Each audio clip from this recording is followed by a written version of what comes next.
In the field, I feel so connected to everything. But then I'd come home and I would feel so disconnected. And I started to hate coming home because I wasn't stimulated. I'd have to sit in this quietness and feel this pain. And I didn't know where it was coming from. And I felt myself withdrawing further. And I had a beautiful wife who I genuinely loved me. But in the field, I felt like I was in a tribe. I felt like I was together. It was egalitarian. We cared for each other. There was responsibility. We took care of one another. And then I'd come home and I'd feel completely alone. And I'd feel a nothingness. And, I think those elements of tribalism are really important in our lives. We are better when we are with people who hold us accountable. We are better together. Not just with one person, as a group, we are better together. And I literally couldn't reconcile the noise of this urban life that I come back to, go into Whole Foods and have I can have anything I want. What kind of chocolate? What kind of organic whatever do you want? And having just come home from a place where people are out farming every day, I couldn't get over the noise that I was hearing. It was this very distracting hum. And I think I get up in the morning and I go, I can get through the day today. I got this. I don't have to drink tonight. And by noon, it was so much that's when I would, have my first drink. And I never drank to get drunk. I just drank to calm it down because I was screaming inside and I didn't know how to stop it. Because the only places that helped me were the places where I was distracted. I was in the field and I was a part of a tribe. And I couldn't be disassociated out there. I had a singular focus. And I think it was more to the point that I felt cared for. I'd come home and we'd gloss over everything. And there's this event, this avalanche, going back to it, started to appear as the event that sparked this great divide in my life. Because it had shot me in one direction, upwards. My career had taken off. And yet inside, I was completely nosediving towards some sort of vacuous rock bottom that I couldn't define. And the reason I put this up here is because my wife and I were not communicating about it. We weren't talking about it. There was such a space between us. And I love this shot because it's so typical of us. It's trying to get the camera above all the just to get the pretty stuff. And that's not what human relationships are. That's not what life is. Life is the It's not just the skyline. And there was too much distance between us to sustain, and I found myself completely alone. Oftentimes surrounded by people, but completely alone. But the best part is, in my job, there's always a way to go distract yourself. So the next assignment came. It was to northern Burma, or Myanmar. It's changing at a very rapid pace. My life was changing at a rapid pace, and I felt like this was a perfect way to reconcile all those differences. I was going to solve all the problems. This country is steeped in mystery and antiquity. It's one of the most beautiful landscapes I've ever seen. But the northern reaches specifically are, they've just emerged from decades of bloody civil war. It's a very impoverished nation. The northern reaches have been the Kachin state has been off limits to outsiders for decades. So our access was incredible. And that's actually something we do very well here, is we get access. And that is a very huge privilege. It makes the stories richer. It gets us into places that we would not otherwise be able to go. But it's interesting, too, when I look at my photography on this trip, specifically in urban environments, it was changing as well. I was running so hard from everything that was happening in my life. It was pushing me outward with my photography, and I was trying to get closer, and I was trying to, be more bold, and I was getting more and more in people's faces. And, I thought it was because I was able to get away from all that pain, and in fact, I think it was because I was carrying it with me, and they recognized, I think when we bring our baggage with us, people recognize that. It's a nonverbal thing, but people say, okay, this person's human, and they let you into your space in a much more profound way. when you are equal, when you are not a different guy, you're not the white dude with the big camera, you're the broken guy who hurts all day, they're like, give him a shot, we'll let him go there. The point of the trip was to go overland for 60 days through the jungle to measure the highest point in Southeast Asia.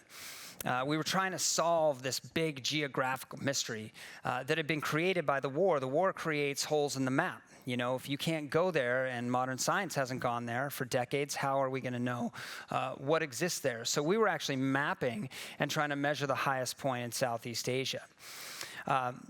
Like I said, it was an overland journey, and we were going first by overnight buses. It was great, it was amazing. First, the bus barely starts.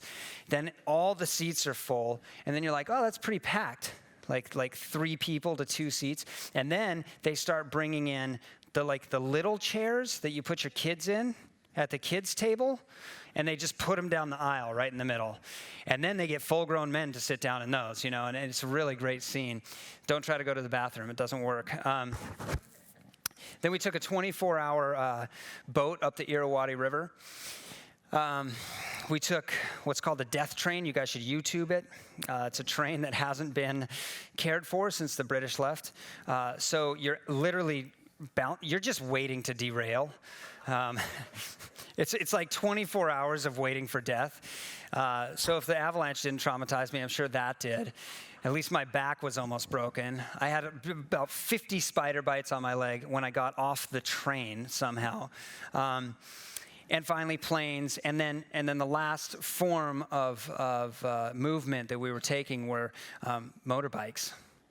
And we were going to take motorbikes 80 miles into the jungle before we started our walk. And these guys were awesome, as the writer called them, the baby's Hell's Angels.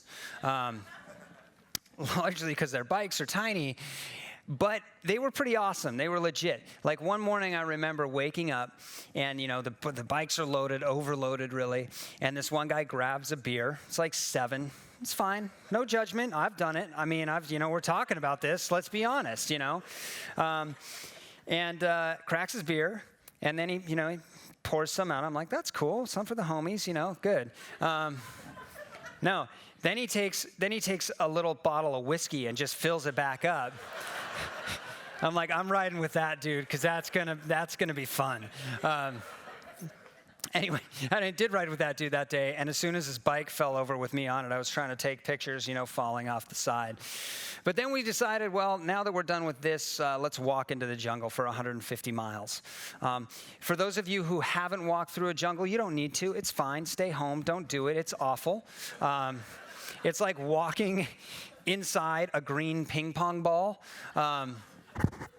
Which is, cool. You can get some neat images, kind of, but it's very monotonous, and it provides you with a lot of time to think. And what do I do when I think? I get super uncomfortable because I have to focus on what's happening in my life. It was a long, long walk, and I started to think about some real serious things.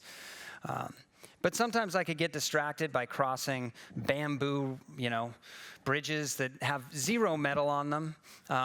That's just all lashed together. 3 people could cross at a time over these incredibly beautiful rivers. We couldn't see anything. We couldn't see the mountains at all. It was one of the craziest walks I've ever done, because you come into these washes and literally if you fall here, you're just gonna die. It's like the most dangerous walking you've ever done, which feels so silly. But there's still no mountains, right? We can't see anything. And we'd get to these villages, and I was so amazed. I was taken back to one of the very first photos I showed, of the woman sleeping on the bench. We think of that life as so wrong, and yet these people, that is their life every day. And yet they've managed to deal with it in a much different way. This place is untouched except by war. It's completely subsistence living. There's no roads here. There's no helicopters. There's no medical, no dentist, no store. You need food, you kill it, or you harvest it. You need medical, you pray, or you figure it out. Or you get sick, or you die. I mean, there is no help. And I was taken by that. The self-reliance is something we've lost. And then after 30 days of walking, 150 miles of walking, this mountain sort of erupts. We had walked through the thick, dense sort of rainforest, and then we got to the deciduous trees, and then the pines, and then all of a sudden we're into the rhododendrons, and we can't see anything. And then all of a sudden, the day before the mountain, it just pops up. And it's right on the edge of the Tibetan Plateau. It was sort of rose out of mystery. We were kind of like, is there really a mountain here? Climbing a mountain by a new route is interesting because there is no path. People are like, well, you just go to the top. But it's actually very technical. Getting to the top is not a clear thing. And I love that because that is just like life. I talked about that as I started. There is no path.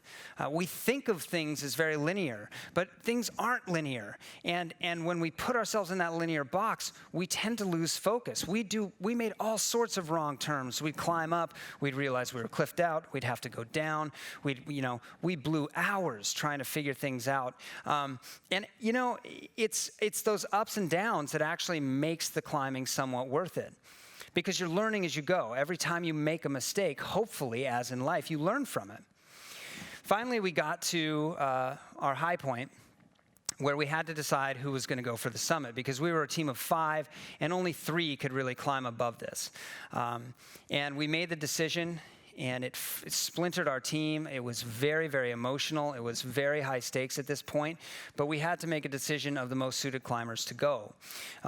Because the climbing above is like this, and that's actually pretty mellow compared to some of the other stuff that we were doing, which is interesting because you see the rope there.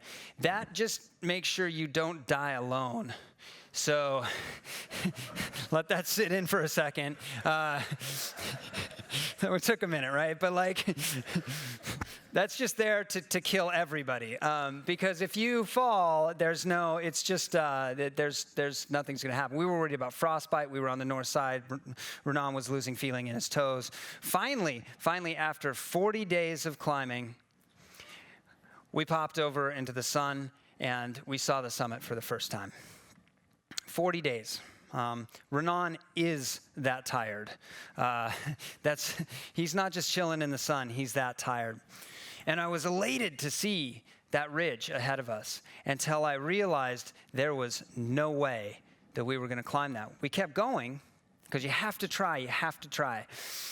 But in my brain, it was so convoluted. It was so confusing, and I just didn't think we had the power to make it. And sure enough, we turned around. We turned around at that point of snow just behind Renan's left shoulder.